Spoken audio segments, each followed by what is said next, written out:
আজকে আমরা রিয়ালমি এর নাম্বার সিরিজের একটি ফোন নিয়ে কথা বলবো। এর মডেল হলো রিয়ালমি 10 Pro Plus। রিয়ালমি এর নাম্বার সিরিজের ফোনগুলোর সুনাম রয়েছে। রিয়ালমি 9 Pro Plus ক্যামেরার জন্য জনপ্রিয় ছিল।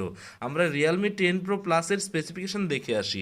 প্রসেসর পাবেন এখানে মিডিয়াটেক ডায়মেনসিটি 1080 6 nm, আর ডিসপ্লে পাবেন অ্যামোল্ড ডিসপ্লে, আর র্যাম পাবেন 6 GB, 8 GB এবং 12 GB, আর রম থাকবে 128 GB এবং 256 GB। প্রাইমারি ক্যামেরা পাবেন আর 108 GB plus 8 GB plus 2 megapixel. Selfie camera পাবেন 16 মেগাপিক্সেল, আর ব্যাটারি ধামাকাদার ব্যাটারি আছে 5000 mAh, 67 ওয়াট চার্জিং। চ্যানেলটির ভিডিও ভালো লাগলে অবশ্যই সাবস্ক্রাইব করবেন, এবং নতুনরা যারা আছেন তারা অবশ্যই চ্যানেলটিকে সাবস্ক্রাইব করে বেল আইকনটি দাবাবেন। এই মোবাইলটিতে রয়েছে 6.7 ইঞ্চ সাইজের অ্যামোলেড কার্ভ ডিসপ্লে, যার মধ্যে 1 বিলিয়ন কালার সাপোর্ট করে। সাথে আছে 120 hertz refresh rate, 800 nits pick brightness থাকার কারণে সরাসরি সূর্যের আলোর নিচে চালাতেও কোনো সমস্যা হয় না। ডিসপ্লে এবং পিছনে গরিলা গ্লাসের প্রোটেকশন নেই। ইন ডিসপ্লে ফিঙ্গারপ্রিন্ট রয়েছে। ভিডিওটি ভালো লাগলে অবশ্যই লাইক এবং শেয়ার করুন।